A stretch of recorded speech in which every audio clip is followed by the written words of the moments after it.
plowing and planting in the hands of diligent honey people is similar to the art of sculpting. For 1,300 years, they have continued the creation in Island Mountains, carving the mountains into the contours of the earth.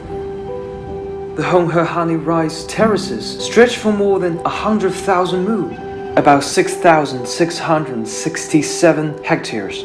This is a miracle created by the farming civilization, and also a reluctant accommodation to a challenging environment. After harvest, the refilled terraces reflect the sky.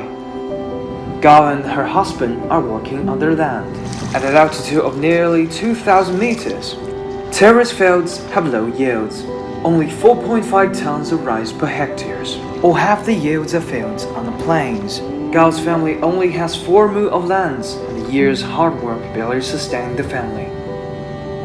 Gao's hometown, Azheke village, is located on the terraces, where the most complete traditional honey costumes are preserved. But it was a poor village, mainly consisted of empty nest family. Among the 65 households in the village, 23 were identified as poor households with a per capita annual income of less than 2,800 yuan. 我跟我老公就去外面打工，因为自己开这个地铁饭是不够吃的。出去外面打工的话，每天都是风吹日晒，照顾不了家里面的老人和小孩。产量都不需要多，营业到头的是可能是自己做自己吃的，也不会卖，所以没有什么其他的收入。 3 years ago, the local government, in cooperation with the Yunnan University, developed a tailored poverty alleviation program based on tourism from Azheke village.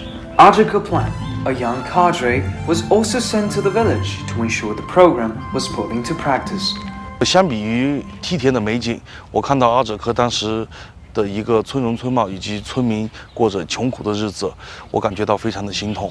作为一名党员，作为一名驻村干部，我愿意花我几年的时间去干成这么一件事儿，真真切切的去改变一个村庄的样貌。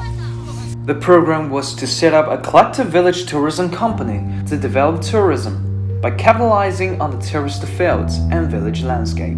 As a young man who was new to the village, the first thing he had to do was to gain the trust of the villagers. 最开始我们到村子里面，我们去找群众，去跟他们说我们发展乡村旅游，他们是不信的，因为确实在他们的概念里面，他们不知道什么叫旅游，然后如何从旅游当中获益。当时甚至于就把我们当作骗子一样，根本不理，也不愿意跟我们交流。小伙子在外面打工啊，值得没回来？没有。一到过年日，啥子啊？没。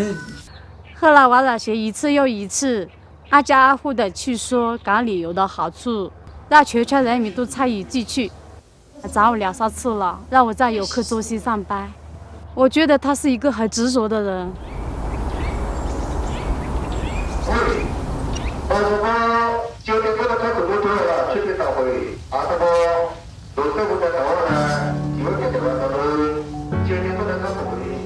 再高点。 你先把这边敲了，把那边降下来一点。哥，你们再往前面的，好不？再往前面走的。 Village meetings are one's favorite way of getting things done. Every major decision in the village is made collectively. If they are to develop tourism, the village must be well kept and maintain its traditional honey style. 村子里面开小卖部这个事情，要跟上面的公司要报备。 要统一才能开第2个，墙上这些不能乱涂乱画的。到这儿给1年一千，可以给我们返现。知道啊，你没得学，这3多了5个人都买了，对了。好，我认了，我认了。我们先加人，以后公司效益好，不讲加人还要加钱。哎呀，好。加钱嘛是加人，好。加不加人嘛是加钱啊。好，可以。好，可以啊。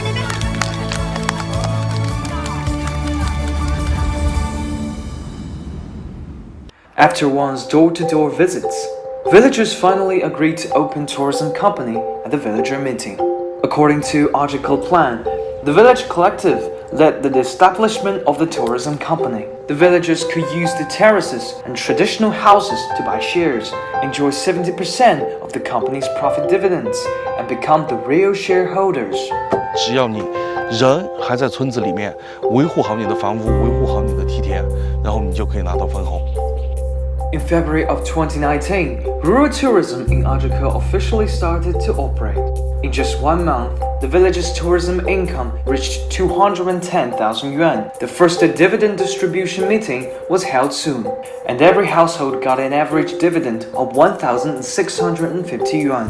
在我们举办第一次分红大会的时候，其实很多村民他都还是处于将信将疑的状态，直到就是我们把分红真金白银的发到他们手里面，他们拿到钱的那一刻，感觉到他们眼神当中透露到了不可思议，也同时感觉到他们非常的惊喜。然后这一点就是从那一刻开始，就是我们工作才算是真正的开始进入到了正轨。除了分红以外，村民如果在公司里面上班，他还有一个不错的一个工资收入。阿兹科发展乡村旅游以来，共为村民创造了15个就业岗位，这15个都是村子里面的艰难利卡户，大大的提高了他们收入。大家好，我叫高美华，欢迎你们来我们阿兹科做客。我很高兴有了家就有了工作，有工作的地方就有了家。哦，做到了吗？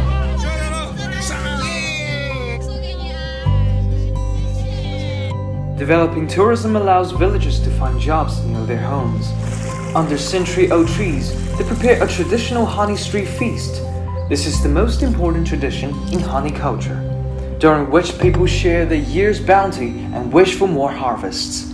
It has become the most popular event.2019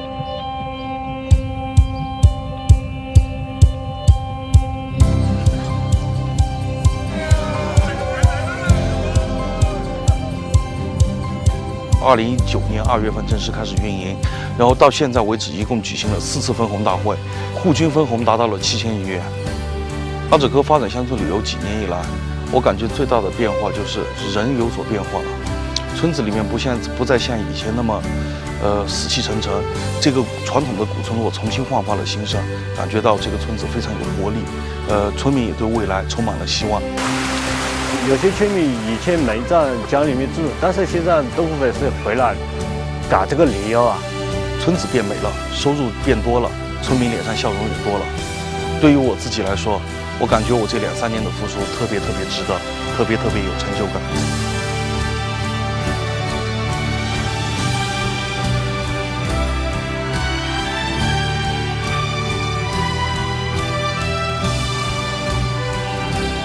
和老百姓同吃同住，共谋扶贫之责，共同落实政策。 China has sent more than 3 million party officials and cadres like Wang Ranshuan to villages over the past 8 years. Nearly 10 million people have devoted themselves to the cause of poverty alleviation, with working groups stationed in every poor village and a designated cadre responsible for each poor household. They vitalize the barren lands with the dedication and fulfill their responsibility as a party member in building a modernly prosperous society in all respects.